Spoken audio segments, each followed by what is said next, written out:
everyone, welcome back to my channel, or welcome to my channel. If this is your first time watching my videos, this is part 10 of my Victrix miniature series, where we are taking a look at different Greek units that resided in Greece, and in this particular video we will be taking a look at the Thebans. Now in my last video I said I was only going to do 8 of them, but I decided to do 16 because I had 16 transfers. And also I've started on the light cavalry that you can see in the background. So in regards to the cavalry, all I've done at the moment is just build the horses.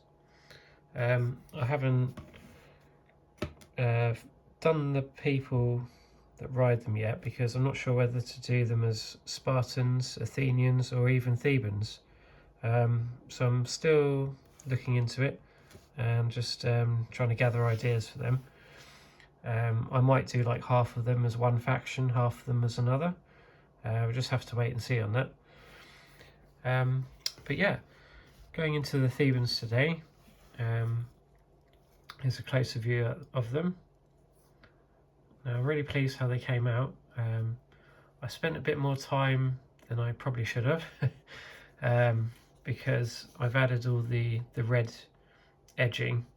Now it's not perfect, but I think it's come out to a good standard. I did have a bit of problem with the spray painting this time around. The reason being, or the problem that I've had, is some of the paint that came on the models has been like a bit patchy, and there's like particles on especially the spear tips and some of the helmets, which is really annoying, and I couldn't think of a way to get rid of it other than sanding them all down, which would have taken a hell of a lot of time. So in the end I just continued to paint them. So that was really annoying, and if anyone has any ideas why that's happened, please let me know in the comments so I can avoid that happening again. But besides that, I'm really pleased with this colour scheme. Now I was going to do originally all of their robes in like a lighter blue, but I figured my Athenians are already in a blue colour, so I want these to stand out and be different from the Athenians, because they are far different to each other. So that's the reason I've chosen this green, red and gold scheme, and I think it works quite well. But yeah, so that's the first 8 there. This guy on the left is kind of the leader, if you like, and I've given him the robe that came in the Theban sprue, which we unboxed and had a look at last week. So yeah, that's that squad there. And then we have this squad. So particularly pleased with this trumpet player here. I guess he's like the second in command, sort of accompanies this guy. And I've given him this shield on the back. So yeah, very pleased with that one. And all the others, pretty much the same sort of pose. Now, I know that kind of pose isn't as interesting as like the attacking pose which I've given my Athenians or mercenaries or even my Thracians, but I wanted these guys to be in a more uniformed unit, as the Thebans were quite a military orientated society, not as much as the Spartans, but they did practice a lot with their tactics, which is something I want to talk about in a little bit. But first of all, I want to go over the reason why they have this symbol on their shields. So this symbol is depicting a club that was wielded by Hercules or Heracles.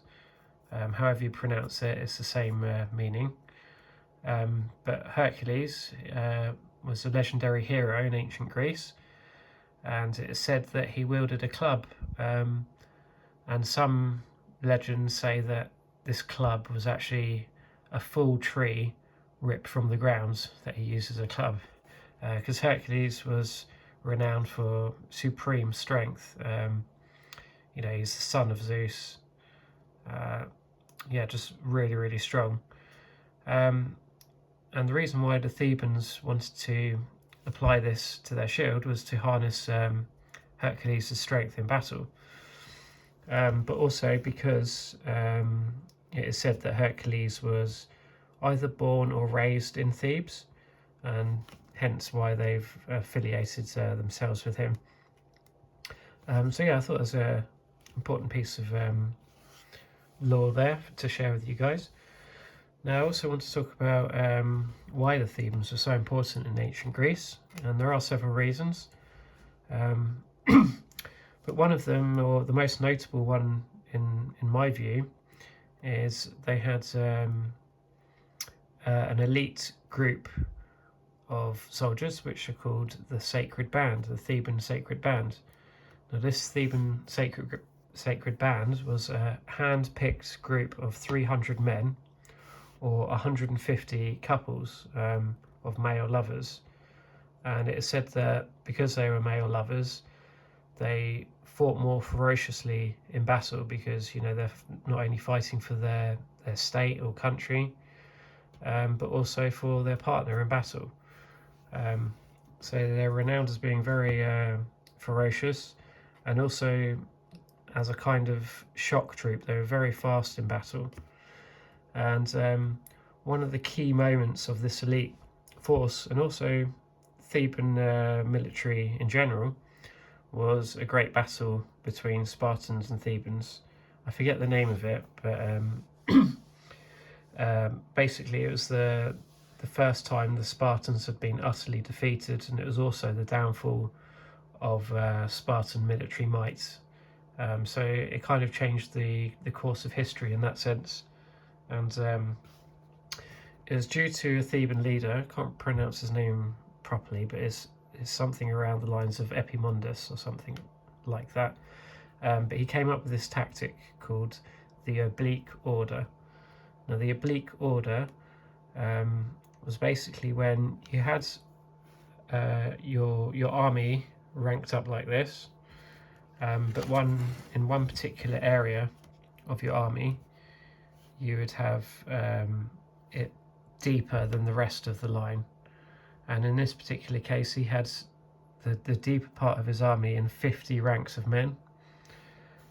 So when they came to heads with the Spartans, this particular group of the army was unstoppable. The Spartans just couldn't repel that amount of men coming forward at them.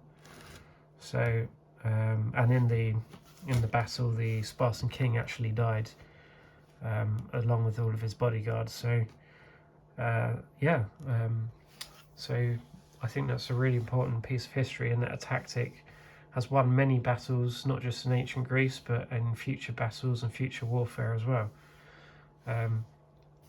Also, when we get onto the Macedonians, we'll be looking at why Thebes is also important in ancient Greek history as well, because they had a lot to do with Macedonia.